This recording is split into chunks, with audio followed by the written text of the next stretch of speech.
दोस्तों आप सभी का स्वागत है स्टॉक 360 में। आज की इस वीडियो में रिन्यूएबल सेक्टर के ऊपर बात करने वाले हैं, यानी सोलर रिलेटेड पेनी स्टॉक के ऊपर बात करने वाले हैं। इस कंपनी का business actually micro irrigation business है, यानी ये कंपनी पूरे भारत में माइक्रो इरिगेशन में लीडर है। रिसेंटली इस कंपनी ने अपना बिजनेस सोलर सेक्टर में भी एक्सपेंड किया है और इस कंपनी की डिटेल आगे वीडियो में देखते हैं। पहले इस कंपनी के बारे में, सोलर इंडस्ट्री के बारे में जान लेते हैं। ये company high growth penny stock company है। इस कंपनी के बिजनेस की बात करते हैं, इस कंपनी का बिजनेस डाइवर्सिफाइड बिजनेस है एंड हाई मोमेंटम कंपनी है। इस कंपनी में प्रमोटर की होल्डिंग के बारे में बात करते हैं, प्रमोटर की होल्डिंग अच्छी खासी देखने को मिली, यानी 70% की होल्डिंग देखने को मिली है। स्टॉक का ऑल टाइम हाई रिटर्न देखते हैं तो स्टॉक का ऑल टाइम हाई 1000 से अधिक का रिटर्न है, यानी 1013.87 का रिटर्न देखने को मिला है। सोलर्स की बात करते हैं तो गवर्नमेंट ने रिन्यूएबल एनर्जी इंस्टॉल कैपेसिटी को 2030 तक 500 गीगावाट एनर्जी कैपेसिटी बढ़ाने का एम रखा है। वही सोलर इन सब में मेन रोल प्ले करता है। ग्लोबली इंडिया का सोलर कैपेसिटी का रैंक 5th प्लेस पे है। पूरे वर्ल्ड में सोलर पावर कैपेसिटी को लेकर भारत की प्लेस 5th प्लेस पे है। गवर्नमेंट सोलर या दीगर रिन्यूएबल सेक्टर के ऊपर गवर्नमेंट इतना काम कर रहा है, इतना फोकस है कि गवर्नमेंट इससे रिलेटेड सभी प्रोडक्ट्स के ऊपर टैक्स रिडक्शन कर रही है, इंसेंटिव प्रोवाइड कर रही है ताकि सोलर और रिन्यूएबल सेक्टर को प्रमोट कर सके। गवर्नमेंट रिसेंटली प्रपोजल रखा है कि solar cities and solar parks का। अभी भारत में 57 सोलर पार्क है और इससे 37.28 गीगावाट एनर्जी जनरेट होती है and government floating and PV project के ऊपर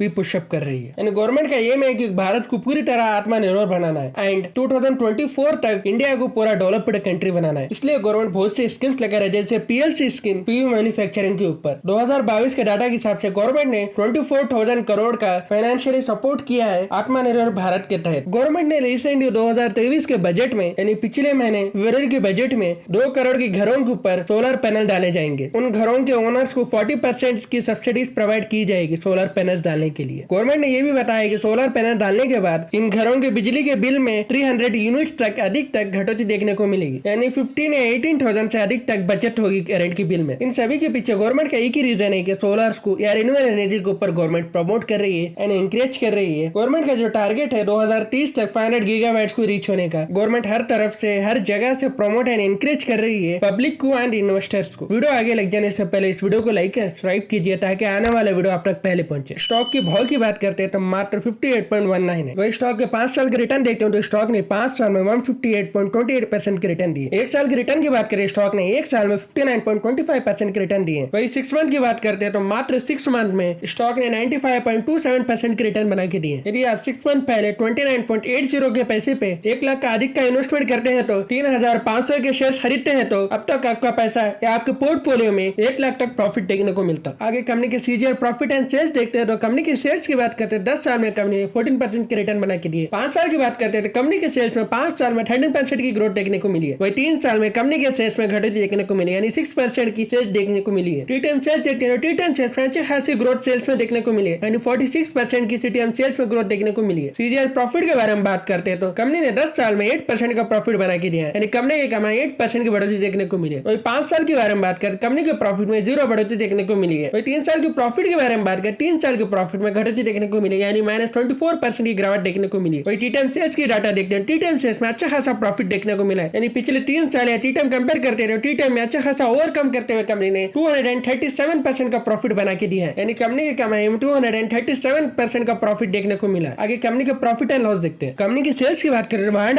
कंपेयर करते हैं 2019 में कंपनी की सेल्स 149 करोड़ की देखी गई थी। वही 2020 में कंपनी की सेल्स 186 करोड़ की देखने को मिली है। मार्च 2021 कंपनी की सेल्स में 178 करोड़ की सेल्स देखने को मिली, यानी घटोती देखने को मिली थी सेल्स में। मार्च 2022 से कंपनी की सेल्स में ओवरकम करते हुए 185 करोड़ की सेल्स देखने को मिली थी और मार्च 2023 में कंपनी के सेल्स में बढ़ोतरी देखने को मिली है, यानी 225 करोड़ की बढ़ोतरी देखने को मिली है। टी-टाइम सेल्स की बात करें, टी-टाइम सेल्स में अच्छी खासी बढ़ोतरी देखने को मिली, यानी 302 करोड़ की बढ़ोतरी देखने को मिली है। वही ओपीएम के बारे में बात करें, यानी मार्जिन के बारे में बात करें, 2019 में कंपनी का मार्जिन 12% देखने को मिला था। वही 2020 में कंपनी का मार्जिन में बढ़त देखने को मिली थी, यानी 15% का मार्जिन देखने को मिला था। वही 2021 में कंपनी का मार्जिन 14% का देखने को मिला था। वही 2022-2023 में कंपनी के मार्जिन में ऑलमोस्ट 0.5% की घटोती देखने को मिली, यानी 8% का मार्जिन देखने को मिला है। टी-टाइम मार्जिन के बारे में बात करें, टी-टाइम मार्जिन में 11% देखने को मिला है। नेट प्रॉफिट के बारे में बात करें, 2019 से कंपनी का प्रॉफिट 7 करोड़ का देखा गया था। वही 2020 में कंपनी का प्रॉफिट 7 करोड़ से 13 करोड़ का देखने को मिला है। 2021 के प्रॉफिट में घटोती देखने को मिली, यानी 9 करोड़ का प्रॉफिट देखने को मिला है। 2022 में भी कंपनी के प्रॉफिट में घटोती देखने को मिली,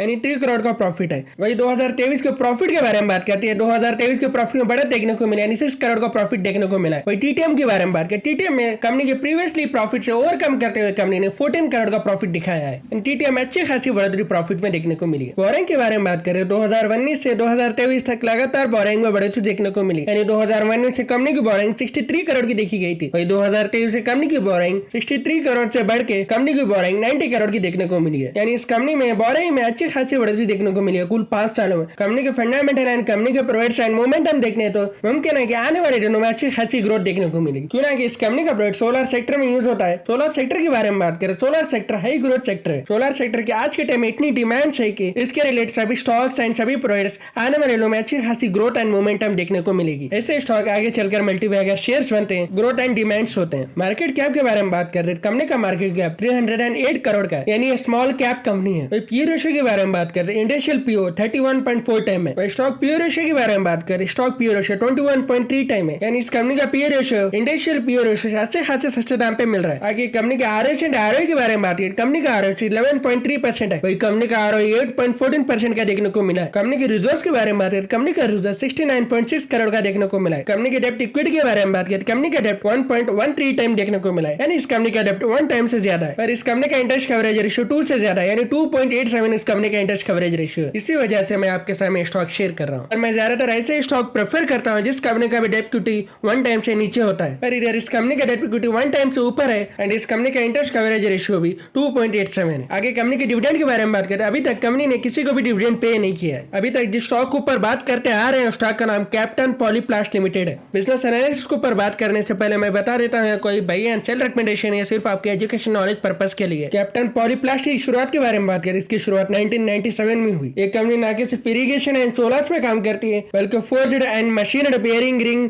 एंड ऑटोमेटिव कंपोनेंट भी मैन्युफैक्चर करती है। मेन बिजनेस ओवरव्यू के बारे में बात करते हैं तो सीपीएल यानी कैप्टन पॉलीप्लास्ट लिमिटेड मैन्युफैक्चरिंग करती है एडवांस माइक्रो इरिगेशन टेक्नोलॉजी जैसे drip irrigation system and sprinkler irrigation system. ये सभी advance irrigation technology Germany and other countries के टेक्नोलॉजी से हेल्प से होता है। सीपीएल के इरिगेशन प्रोजेक्ट नेटवर्क के बारे में बात करते हैं, इसके कुल भारत में 14 से अधिक स्टेटों में इसके डिस्ट्रीब्यूशन है एंड 750 प्लस डीलर्स है। कंपनी के बिजनेस सेगमेंट देखते हैं तो इसके कुल 2 सेगमेंट है, एक माइक्रो इरिगेशन सिस्टम एंड दूसरा पॉलीमर बिजनेस है। माइक्रो इरिगेशन के बारे में बात करें, कंपनी मैन्युफैक्चरिंग करती है, सेलिंग भी करती है, installation quality of micro irrigation system and allied products provide करती है। फार्मर्स के लिए कंपनी प्रोवाइड करती है एग्रोनॉमिकल सर्विस, यानी कंपनी खुद फार्मर्स को बताती है कैसे अपने कम पानी में कम एक्सपेंडिचर में कैसे अच्छे न्यूट्रिशन क्रॉप्स के लिए प्रोवाइड किए जाए या कैसे अच्छे क्रॉप्स उगाए जाए खेत में। तो ये सभी सर्विस कंपनी फार्मर्स के लिए प्रोवाइड करती है। ना कि सिर्फ सर्विस प्रोवाइड करती है, कंपनी ने खुद एक्सपेरिमेंट किया है 2020 में 4 हेक्टेयर लैंड के ऊपर माइक्रो इरिगेशन के ऊपर। उस एक्सपेरिमेंट्स के कंपनी ने 2 बिलियन से अधिक की वाटर की बजट की है। यानी कंपनी का कहना है कि प्रोजेक्ट एनवायरमेंट के लिए है। कंपनी का वादा है कि इससे माइक्रो इरिगेशन प्रोजेक्ट से फार्मर्स को इरिगेशन के टाइम पे वाटर क्राइसिस से गुजरना पड़ता है। यदि आप सीपीएल प्रोजेक्ट के थ्रू यूज करते हैं या माइक्रो इरिगेशन करते हैं तो आप 60% की मात्रा में आप इरिगेशन कर सकते हैं। आगे कंपनी के पॉलीमर बिजनेस के बारे में बात करते हैं तो स्पेशली ये बिजनेस ऑयल सेक्टर में यूज होता है। इस प्रोजेक्ट के मेन क्लाइंट्स है Indian Oil Corporation Limited. Project profile है drip irrigation system, irrigation lateral compression fitting, wall irrigation filter, pressure gauge, venturi injector, sprinkler irrigation system, sprinkler fitting, mini sprinkler irrigation system, green house, solar system, fertiliser and polymer, ये सभी इस company के products हैं। Solar product के बारे में बात करें, कंपनी के कुल 4 सोलर प्रोडक्ट्स हैं। Solar street light system, solar water heater, solar fences energiser, solar water pump, इन सभी सोलर में सीपीएल के प्रोडक्ट इस्तेमाल होते हैं। कंपनी के क्लाइंट के बारे में बात करते हैं, कंपनी के client GGRC, GAIC, Gujarat water supply, sewerage board, water and sanitisation management organisation, Junagadh agriculture university and Tata chemical, ये सभी इस कंपनी के क्लाइंट्स हैं। कंपनी के रेवेन्यू के बारे में बात करें, कुल 98% सिर्फ सेल्स ऑफ प्रोडक्ट से ही 98% का रेवेन्यू जनरेट होता है और बाकी अदर ऑपरेटिंग रेवेन्यू से 1% एंड अदर इनकम से 1% का रेवेन्यू जनरेट होता है। लैंड एक्विजिशन के बारे में बात करें, कंपनी ने सितंबर 2023 में कंपनी ने 5 इंडस्ट्रियल प्लॉट के लिए अहमदाबाद के करीब लैंड एक्विजिशन हुआ है। टोटल एरिया के बारे में बात करते 30,967 स्क्वायर मीटर है। ये सभी लैंड कंपनी के आगे फ्यूचर एक्सपेंशन से लिए हैं। आगे कंपनी का शेयर होल्डर पैटर्न देखते हैं तो प्रमोटर के पास 69.52% की होल्डिंग देखने को मिली है, वही अदर इन्वेस्टर के पास 0% की होल्डिंग देखने को मिली। पब्लिक के बारे में बात करते हैं, पब्लिक के पास 13.47% की होल्डिंग देखने को मिली है। आगे कंपनी के टेक्निकल एनालिसिस देखते हैं तो फंडामेंटल एंड टेक्निकल्स के ऊपर इन्वेस्टमेंट के लिए स्टॉक 67% पास है। वही 50 एंड 200 DME के बारे में बात करते हैं तो 50 DME न्यूट्रल पे ट्रेड कर रहा है, वही 200 DME अपट्रेंड लाइन शो हो रही है। कंपनी के रेजिस्टेंस सपोर्ट लेवल के बारे में बात करते थे, यदि स्टॉक में 56.5 नीचे की क्लोजिंग देखने को मिलेगी तो मुमकिन है कि इसका नेक्स्ट सपोर्ट लेवल 47.60 होगा। वही इसके रेजिस्टेंस लेवल के बारे में बात करें, यदि ये स्टॉक 17 पॉइंट्स के अबव की क्लोजिंग देगा तो मुमकिन है कि स्टॉक में 20 या 20% से अधिक की रैली देखने को मिलेगी। आज के लिए इतना ही, फिर मिलते हैं एक नए वीडियो के साथ।